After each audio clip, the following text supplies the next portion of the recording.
Ils passeront aussi bien les festivités de la Nativité que celles de Nouvel An loin de leur famille. Nous sommes dans l'enceinte de la police criminelle de Lubumbashi, province du Haut-Katanga. Ces jeunes, pour la majorité désœuvrés, délinquants, ont été arrêtés par la police et remis ce mercredi 18 décembre 2024 au service national. À l'extérieur de l'ex-BCRS, des membres des familles en pleurent. Des scènes devenues quasi habituelles en pareille opération, mais loin d'entamer la détermination des autorités. C'est par convoi, escortés par le commandant du service national en personne, qui sont arrivés à la base militaire de la Loano. Ici aujourd'hui, ils sont 270 qui partent.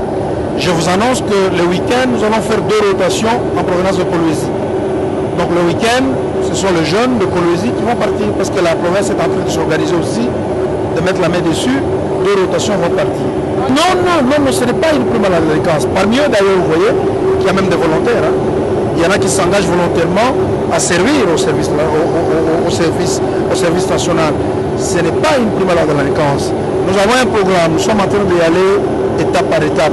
Le moment viendra où nous allons vraiment nous engager à prendre des volontaires. Plusieurs centres sont en construction, vous avez suivi le gouvernement et le commandant suprême s'engage. Vraiment, la volonté politique est là, les moyens vont être mis à disposition pour que plusieurs centres, Cassé c'est un centre pilote, que plusieurs centres soient créés et qu'on encadre plusieurs de nos jeunes. Le sourire que certains arboraient au départ a disparu lors de l'embarquement à bord de ce cargo. C'est le volet paramilitaire de leur formation qui est déjà en action, destination Mbujimaï.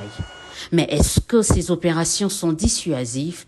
Le général-major Jean-Pierre Kassongo-Kabouik répond. Vous avez des réponses dans la ville ici.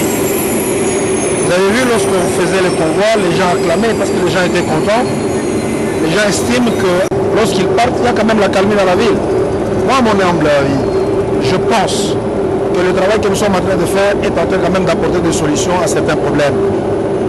Posez-vous la question, si on n'avait pas pris l'initiative, ou le commandant suprême n'avait pas pris l'initiative d'engager le service national dans l'encadrement de la jeunesse des Évrais, où serions-nous aujourd'hui? C'est vrai, l'ampleur n'est pas... Le problème est encore... il est encore immense. Mais on est en train d'y aller mollo. De la même manière que vous me posez cette question, autrefois on me posait la question, les gens n'étaient pas sûrs que les jeunes que nous prenons, ils vont bien être encadrés, qu'ils vont changer. Aujourd'hui, le résultat, il est comment? Un très bon résultat. Ces jeunes, totalement réinsérés dans la société, ils sont fiers de servir au service de la nation. 1 heure après, les voilà ici, en train d'atterrir à l'aéroport de Bipemba dans le Kasaï oriental. Après quelques heures de repos, ils prendront place à bord, cette fois-ci des camions, pour rejoindre Mambwa à Kanyama-Kasese.